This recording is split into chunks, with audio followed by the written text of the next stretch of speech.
Hello everyone, आप देख रहे हैं मेरे YouTube channel R K education class. Friends, आज हम पढ़ेंगे BA program second year third semester political science का चैप्टर 2। फर्स्ट ऑलरेडी अपलोड कर चुकी हूँ मैं। अगर आपने वो नहीं देखा है तो पहले वो वॉच कर ले। फर्स्ट यूनिट आप चैनल की प्लेलिस्ट में चेक कर सकते हैं। Now start it. तुलनात्मक शासन, सत्तावादी और लोकतांत्रिक। तुलनात्मक शासन, सत्तावादी और लोकतांत्रिक।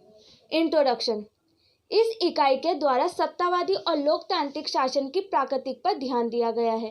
इस इकाई के द्वारा सत्तावादी और लोकतांत्रिक शासन की प्रकृति पर ध्यान दिया गया है। हालांकि दोनों की तुलना करने के लिए विभिन्न प्रकार के शासनों का एक मूल विचार और उनके वर्गीकरण का आधार संक्षेप में दर्शाया गया है। लेकिन दोनों की तुलना करने के लिए विभिन्न प्रकार के शासनों का एक मूल विचार और उनके वर्गीकरण का आधार संक्षेप में समझाया गया है। समझने में सक्षम करेगा कि बदलती राजनीतिक, सामाजिक और आर्थिक स्थितियों के साथ विभिन्न प्रकार के शासन कैसे स्थापित किए गए हैं। और ये हमारे समझने में हेल्प करेगा कि बदलती राजनीति, सामाजिक और आर्थिक स्थिति के साथ विभिन्न प्रकार के शासन कैसे स्थापित किए गए हैं। इस इकाई का पहला खंड परिभाषित करेगा, और इस इकाई के पहला खंड क्या परिभाषित करेगा कि राज्य, सरकार, राजनीतिक प्रणाली और राजनीतिक शासन शब्द का क्या अर्थ है। और इस इकाई का पहला खंड हमें परिभाषित करेगा कि सरकार, राजनीतिक प्रणाली और राजनीतिक शासन शब्द का क्या अर्थ है। फिर निम्नलिखित भागों में शासनों के वर्गीकरण की चुनौतियों पर प्रकाश डाला जाएगा। फिर उनकी शासन के वर्गीकरण की चुनौतियों पर प्रकाश डालेगा और वर्गीकरण के आधार पर भी चर्चा की जाएगी, और जिसके उपयोग राजनीतिक शासन को चिन्हित करने के लिए किया गया है। यह इकाई सत्तारूढ़ लोगों के लिए संख्या पर ध्यान केंद्रित करेगी और राज्य की शक्ति अपने विषय और राजनीतिक संस्थानों से संबंधित है। और साथ ही यह इकाई इन शासनों के कुछ सबसे बुनियादी पहलुओं अधिनायकवादी और लोकतांत्रिक शासनों के बीच के अंतर पर अधिक विस्तार में प्रकाश डालेगी। इस इकाई के अंत तक हमें शासन के प्रकारों के वर्गीकरण के आधार को समझने में समक्ष होने चाहिए और अधिनायकवादी और लोकतांत्रिक शासनों की प्रकृति के बारे में विस्तार से समझना चाहिए। जब हम अधिनायकवादी और लोकतांत्रिक शासन की प्रकृति को समझने के लिए आगे बढ़ते हैं तो राज्य, सरकार और राजनीतिक शासन या राजनीतिक प्रणालियों जैसे शब्दों की एक कार्यशील परिभाषा के साथ पहचान करना आवश्यक है। हम अक्सर इन शब्दों का परस्पर उपयोग करते हैं।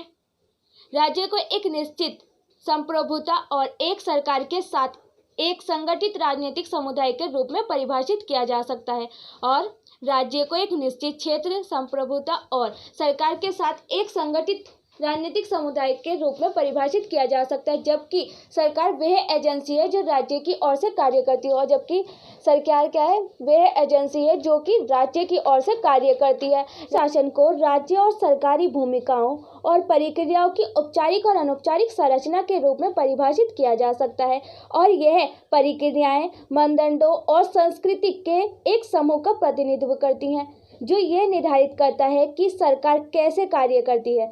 और ये निर्धारित करता है कि सरकार कैसे कार्य करती है। ये राज्य के विभिन्न संस्थानों, संरचनाओं, सरकार और नागरिक समाज के बीच बातचीत के माध्यम को संदर्भित करती हैं। और ये राज्य के विभिन्न संस्थानों, संरचनाओं, सरकार और नागरिक समाज के बीच बातचीत के माध्यम को संदर्भित करती हैं। नेक्स्ट इज राजनीतिक क्षेत्रों की प्रकृति का विस्तार, इसके उदाहरण और उद्देश्य। शासन की प्रकृति को समझना एक बड़ी चुनौती रही है, और शासन की प्रकृति को समझना एक बड़ी चुनौती रही है, जिसके कारण एक शासन को चिन्हित करने के लिए मापदंडों की बदलती प्राकृतिक और बहुत अधिक चर की उपस्थिति का होना है, जो एक सीमा तक जहां अतिव्यापी हो सकती है। हालांकि सरकारों की प्रकृति को समझना उपयोगी है कि सरकारें कैसे कार्य करती हैं, कैसे बेहतर प्रशासन की सुविधा प्रदान करती हैं और मानव अधिकारों को सुनिश्चित करती हैं। और सरकारों की प्रकृति को समझना उपयोगी है क्योंकि सरकारें कैसे कार्य करती हैं, कैसे बेहतर प्रशासन की सुविधा प्रदान करती हैं और कैसे मानव अधिकारों को सुनिश्चित करती हैं। शासन की शुरुआती परंपरा 4वीं शताब्दी ईसा पूर्व में प्लेटो और अरस्तु जैसे विचारकों ने शासन के अध्ययन की परंपरा में बहुत योगदान दिया है। प्लेटो के वर्गीकरण की योजना में वे सरकार के सबसे वांछनीय रूप में लोकतंत्र, फिर लोकतंत्र और अत्याचार के बाद 5 अलग अलग प्रकार के शासन प्रदान करता है। प्लेटो के अनुसार लोकतंत्र सरकार का बहुत वांछनीय रूप नहीं था, और प्लेटो के अनुसार जो लोकतंत्र है, लोकतंत्र सरकार का बहुत वांछनीय रूप नहीं था, क्योंकि इसने सभी के शासन को अंतिम स्वतंत्रता के साथ निहित किया है, क्योंकि इसने सभी के शासन को अंतिम स्वतंत्रता के साथ निहित किया है, जिससे समाज में आदेश कम हुआ है, और जिसमें क्या हुआ है, समाज में आदेश कम हुआ है। अरस्तु ने 158 संविधानों का अध्ययन करने के बाद राजशाही, अभिजात श्रेणी, कुलीन तंत्र और लोकतंत्र में वर्गीकृत शासनों में लोकतंत्र को सरकार का सबसे विकृत रूप माना है, और वर्गीकृत शासनों में लोकतंत्र को सरकार का सबसे विकृत रूप माना है। आधुनिक राज्य और वेस्टफेलियन राज्य के उदय ने आधुनिक राज्यों को देखने के तरीकों में कई बदलाव किए, और आधुनिक राज्य और वेस्टफेलियन राज्य के उदय ने आधुनिक राज्यों को देखने के तरीकों में कई बदलाव किए। उदार लोकतांत्रिक राज्यों का उदय संविधान और अभिव्यक्ति और भाषण की स्वतंत्रता जैसे कारकों के साथ राजनीतिक और सामाजिक अधिकारों के वर्णक्रम ने भी एक देश के शासन की प्रकृति को बहुत आकार दिया है। हालांकि 19वीं और 20वीं शताब्दी में उपनिवेशवाद और शीत युद्ध की राजनीतिक की प्रक्रिया को शासन के प्रकारों के आधुनिक वर्गीकरण को व्यापक रूप से लोकतांत्रिक और सत्तावादी राज्यों के अनुसार वर्गीकृत किया जाने लगा।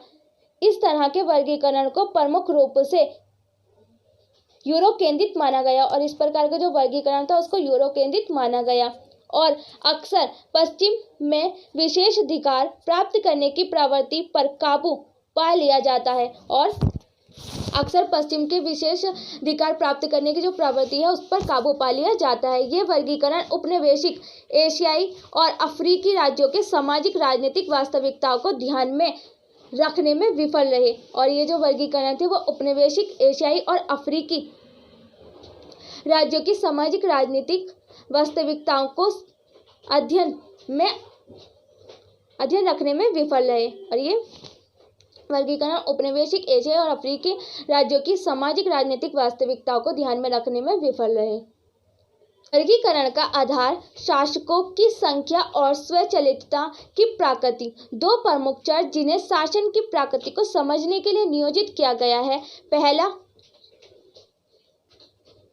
शासित लोगों की, और दूसरा यह है कि शासित निकाय शासितों के ऊपर शक्ति का प्रयोग कैसे करते हैं।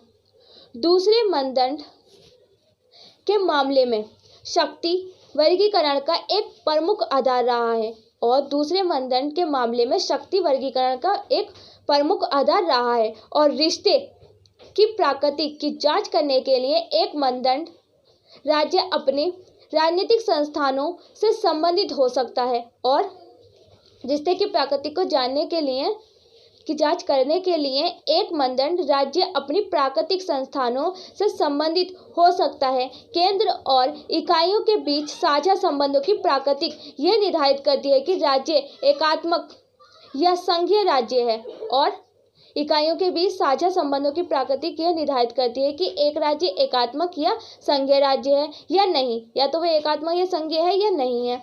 इसके अलावा कार्यकारी और विधायी संबंधों के आधार पर शासन को वर्गीकृत किया जा सकता है, और इसके अलावा कार्यकारी और विधायी संबंधों के आधार पर भी शासन को वर्गीकृत किया जा सकता है। इसलिए ये सरकार का संसदीय या अध्यात्मक का रूप हो सकता है, और इसीलिए ये सरकार का संसदीय या अध्यात्मक का रूप हो सकता है। एक शासन जिसके केंद्र में शक्ति का स्रोत अत्यधिक होता है, और एक शासन जिसके केंद्र में शक्ति का स्रोत अत्यधिक होता है, उसे शासन का एकात्म रूप कहा जाता है, और उसे शासन का एकात्म रूप कहा जाता है। दूसरी ओर एक शासन का संघीय रूप वह है जहाँ शक्ति अपने प्रांतों के बीच वितरित की जाती है। सरकार के संघीय रूप की प्रमुख विशेषताएं इस प्रकार हैं। एक शासन का केंद्र में शक्ति का स्रोत अत्यधिक होता है, उसे शासन का एकात्मक रूप कहा जाता है। उसे क्या कहा जाता है? शासन का एकात्मक रूप कहा जाता है। और दूसरा, एक शासन का संघीय रूप वह है जहाँ शक्ति अपने प्रांतों के बीच वितरित की जाती है। और सरकार के संघीय रूप की प्रमुख विशेषताएं हैं। फर्स्ट इज लिखित संविधान, सेकेंड इज स्वतंत्र न्यायपालिका, थर्ड इज केंद्र और राज्यों के बीच शक्तियों का अभिभाजन। जो के बीच लिखित समझौते के परिणाम स्वरूप संघ अस्तित्व में आए हैं। केंद्रीय और राज्यों के बीच या राज्यों के बीच विवादों को हल करने के लिए यह एक न्यायपालिका है और विवादों को हल करने के लिए यहाँ एक न्यायपालिका है। इसमें एक लिखित संविधान भी है और इसमें क्या है? एक लिखित संविधान भी है। इनको विवादों को हल करने के लिए यहाँ एक न्यायपालिका है और इसमें एक लिखित संविधान भी है जिसके बदलाव सुनिश्चित करने और एक ही समय में महासंघ के अस्तित्व को सुनिश्चित करने के लिए कठोर या लचीला या दोनों का मिश्रण हो सकता है। और जिसके बदलाव को सुनिश्चित करने और एक ही समय पर महासंघ के अस्तित्व को सुनिश्चित करने के लिए ये कठोर या लचीला या दोनों का मिश्रण हो सकता है। केंद्रीय और राज्य के बीच शक्तियों का एक स्पष्ट सीमांकन भी है और केंद्रीय और राज्यों के बीच शक्तियों का एक स्पष्ट सीमांकन भी है ताकि प्रत्येक विभिन्न क्षेत्रों पर और कभी कभी संयुक्त रूप से एक समवर्ती सूची के माध्यम से सूचीबद्ध कुछ विषयों पर अपने अधिकार क्षेत्र का उपयोग कर सके, जिससे कि प्रत्येक विभिन्न क्षेत्रों पर और कभी कभी संयुक्त रूप से एक समवर्ती सूची के माध्यम से सूचीबद्ध कुछ विषयों पर अपने अधिकार क्षेत्र का उपयोग। एक संघीय राज्य का एक उदाहरण है जिसमें लिखित संविधान है, स्वतंत्र न्यायपालिका है और केंद्रीय और राज्यों के बीच शक्तियों का स्पष्ट विभाजन है। उनके केंद्रीय और राज्य के बीच शक्तियों का स्पष्ट विभाजन है कि उन्हें पता है कि हमारी कौन कौन सी शक्तियाँ हैं, केंद्रीय को भी और राज्य को भी। लेकिन भारतीय राज्य को एकात्मक पूर्वग्रह के साथ एक संघीय राज्य के रूप में भी कहा जा सकता है और भारतीय राज्य को एकात्मक पूर्वग्रह के साथ एक संघीय राज्य के रूप में भी कहा जा सकता है। इसका कारण यह चर्चा का विषय हो सकता है। इससे पहले कि हम शासन के समकालीन प्रकारों को समझने के लिए आगे बढ़े, हम देखते हैं कि राजनीतिक शक्ति को निष्पादित करने वाले लोगों की संख्या के आधार पर शासन को कैसे वर्गीकृत किया जा सकता है। इससे पहले कि हम शासन को समकालीन प्रकार को समझने के लिए आगे बढ़े, उससे पहले राजनीतिक शक्ति को निष्पादित करने वाले लोगों की संख्या के आधार पर शासन को कैसे वर्गीकृत किया जा सकता है। शासन का प्रकार, शासन करने वालों की संख्या और शासन की प्रकृति। राजशाही, यह एक व्यक्ति द्वारा एक नियम है। ये क्या है? राजशाही एक व्यक्ति द्वारा एक नियम है। इस तरह के शासन में सम्राट राज्य का प्रमुख होता है और इस प्रकार का जो शासन है उसमें सम्राट राज्य का प्रमुख होता है। इस तरह के शासन की प्रकृति संवैधानिक से भिन्न हो सकती है और इस प्रकार के जो शासन है वो की जो प्रकृति है वो संवैधानिक से भिन्न हो सकती है। पूर्ण राजशाही का प्रतीक उदाहरण में नेपाल, जॉर्डन या मध्य युगीन यूरोप, ब्रिटेन शामिल हो सकते हैं। तानाशाही, एक उदाहरण में हिटलर के तहत जर्मनी और मुसोलिनी के तहत इटली या उत्तर कोरिया में मौजूदा समय में शामिल हो सकता है। और तानाशाही का हम कहाँ से देख सकते हैं? जर्मनी और मुसोलिनी के तहत इटली या उत्तर कोरिया में मौजूदा समय में शामिल हो सकता है।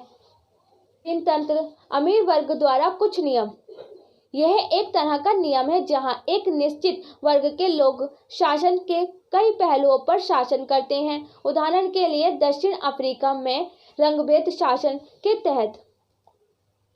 कुलीन तंत्र क्या है? अमीर वर्गों द्वारा कुछ नियम होते हैं।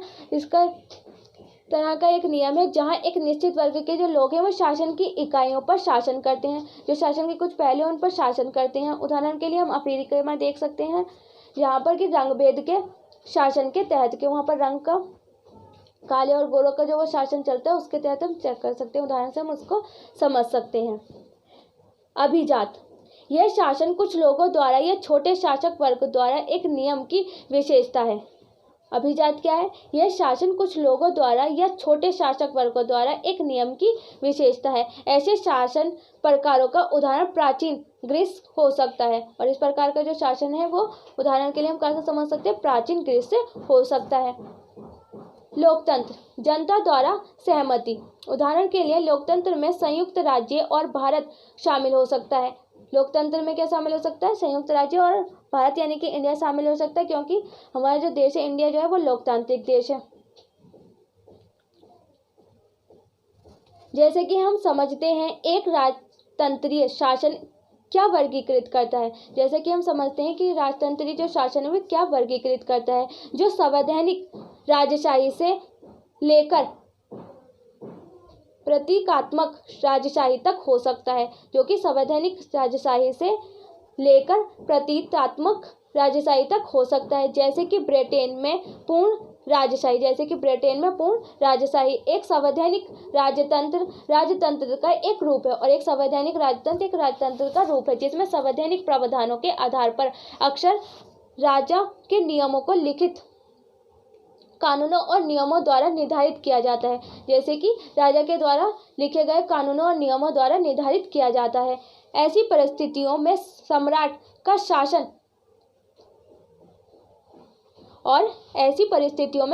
का शासन निरपेक्ष नहीं हो सकता। दूसरी ओर निरंकुश राजशाही राजतंत्र के निरंकुश शासन की तरह है, जिसे किसी कानून या प्रथा या नियम द्वारा विनियमित नहीं किया जाता।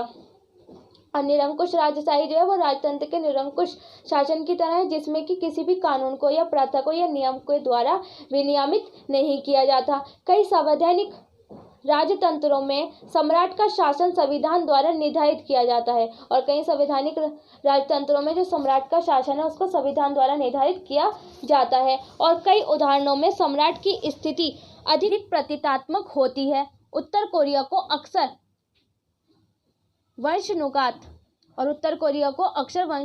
द्वारा निर्धारित पूर्ण राजशाही के उदाहरण के रूप में उद्धृत किया जाता है। और उत्तर कोरिया को अक्सर वंशानुगत द्वारा ही निर्धारित पूर्ण राजशाही के उदाहरण के रूप में उद्धृत किया जाता है, क्योंकि वहाँ का एक ही शासक है और वही अपनी राजशाही उस पर पूरे देश पर चलाता है। इसलिए उत्तर कोरिया को अक्सर वंशानुगत द्वारा निर्धारित पूर्ण राजशाही के उदाहरण के रूप में उद्धृत किया जाता है। दोनों मामलों में राजशाही वंशानुगत या वैकल्पिक या दोनों का संयोजन हो सकता है, और दोनों ही मामलों में राजशाही वंशानुगत या वैकल्पिक या दोनों का संयोजन हो सकता है। हालांकि शासन की प्राकृतिक और यह कैसे अपनी शक्ति का प्रयोग कर सकता है और जनसंख्या की राजनीतिक और नागरिक स्वतंत्रता पर नियंत्रण भी भिन्न हो सकता है। उदाहरण स्वरूप कैसे देशों ने राजशाही के एक रूप को दूसरे रूप में स्थानांतरित किया है। और उदाहरण के स्वरूप हम कैसे समझ सकते हैं कि देशों ने राजशाही का एक रूप को दूसरे रूप में स्थानांतरित किया है, जिसमें भूटान को शामिल किया जा सकता है। भूटान को शामिल किया जा सकता है, जो 2003 में पूर्ण राजशाही से संवैधानिक राजशाही में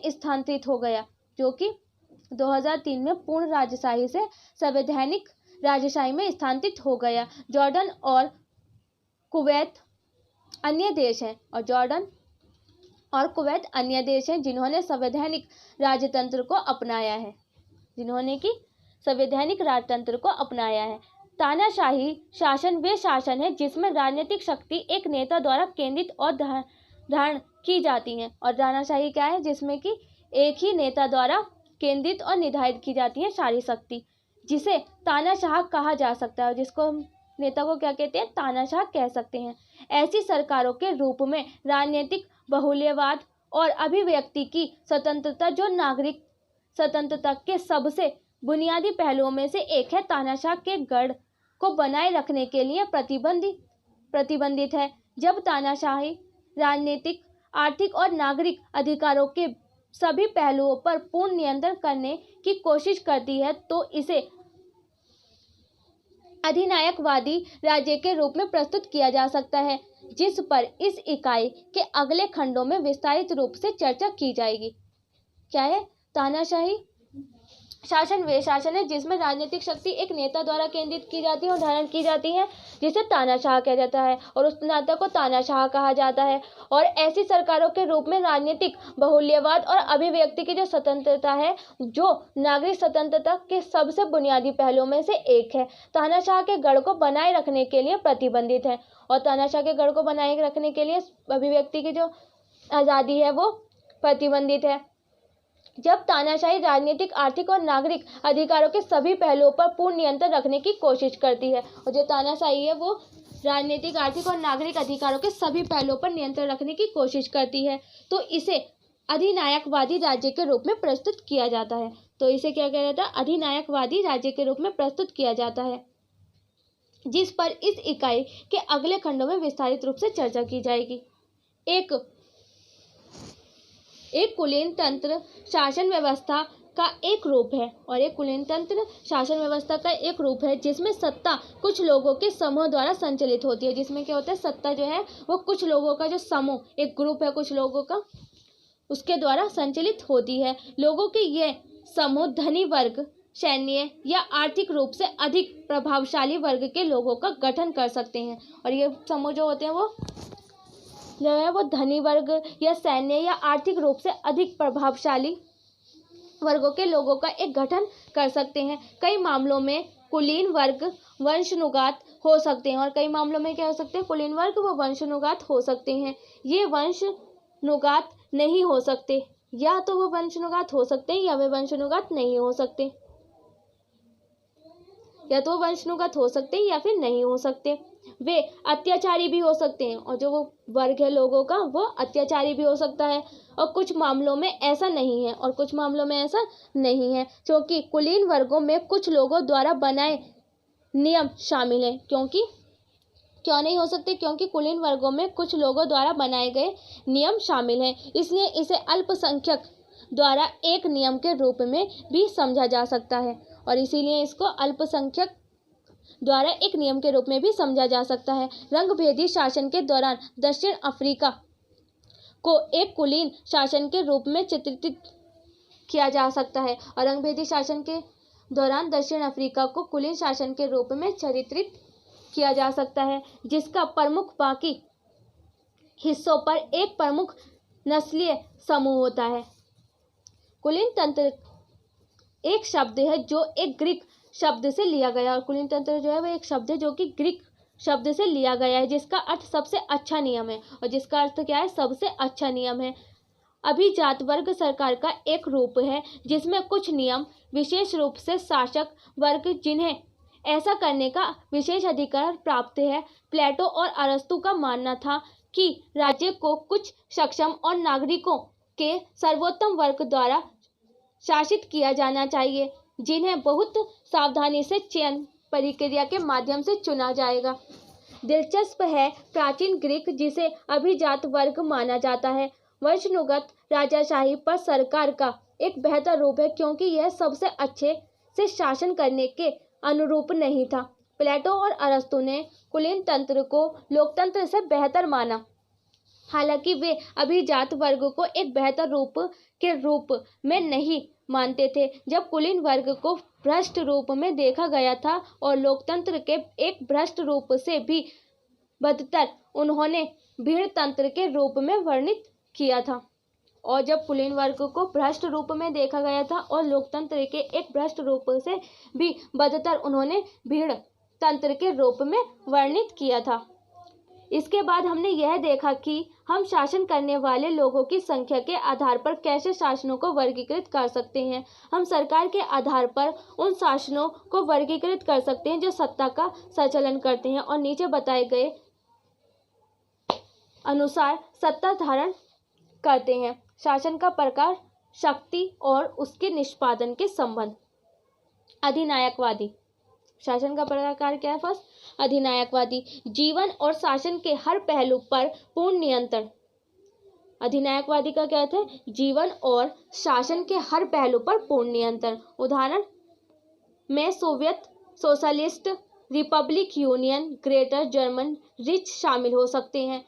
निरंकुश ऐसा शासन भी बहुत नियंत्रित है, ऐसा शासन भी बहुत नियंत्रित है जहां यह एक अधिनायकवादी शासन की तुलना में अधिक नियंत्रणवादी है।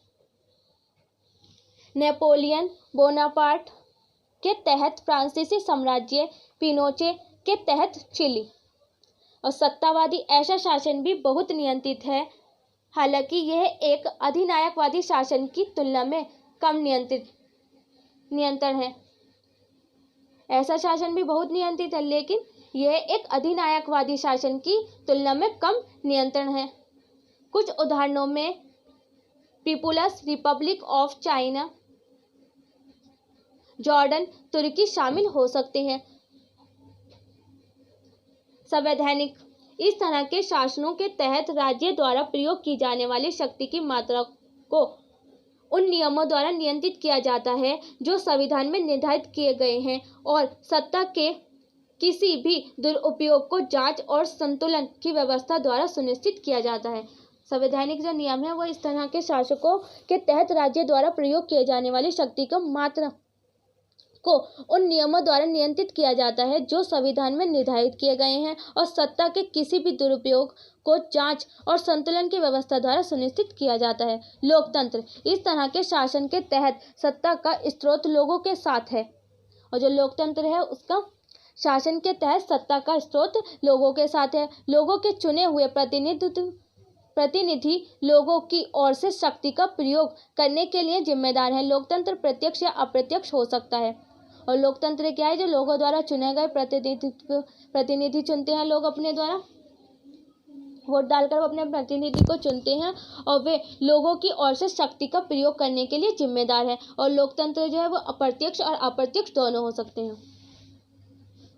जब हम सत्तासीन लोगों की संख्या और सत्ता के साथ इसके संबंधों के आधार पर विभिन्न मौजूदा प्रकारों को समझ गए हैं, तो यह खंड विशेष रूप से विस्तार से सत्तावादी और लोकतांत्रिक शासनों की प्रकृति को स्पष्ट करेगा। जब इसे समझ गए हैं, तो विस्तार रूप से समझ गए हैं, तो ये सत्तावादी और लोकतांत्रिक शासनों की प्रकृति को स्पष्ट करेगा। लोकतांत्रिक, क्षेत्र, प्राकृतिक और वर्ण व्यवस्था। फ्रेंड्स, ये हम नेक्स्ट वीडियो में करेंगे। उम्मीद है फ्रेंड्स आपको मेरी वीडियो पसंद आई होगी। अगर आपको मेरी वीडियो अच्छी लगे तो मेरी वीडियो को लाइक, शेयर एंड सब्सक्राइब करना ना भूलें, और साथ में बेल आइकन को भी प्रेस करें, जिससे आने वाली वीडियो की नोटिफिकेशन सबसे पहले आपके पास पहुँचे। और अगर आपको किसी और टॉपिक पर वीडियो चाहिए तो आप मुझे कमेंट बॉक्स में बता सकते हैं, और वीडियो कैसी लगी वो भी कमेंट बॉक्स में बताना ना भूलें। Thanks for watching my video.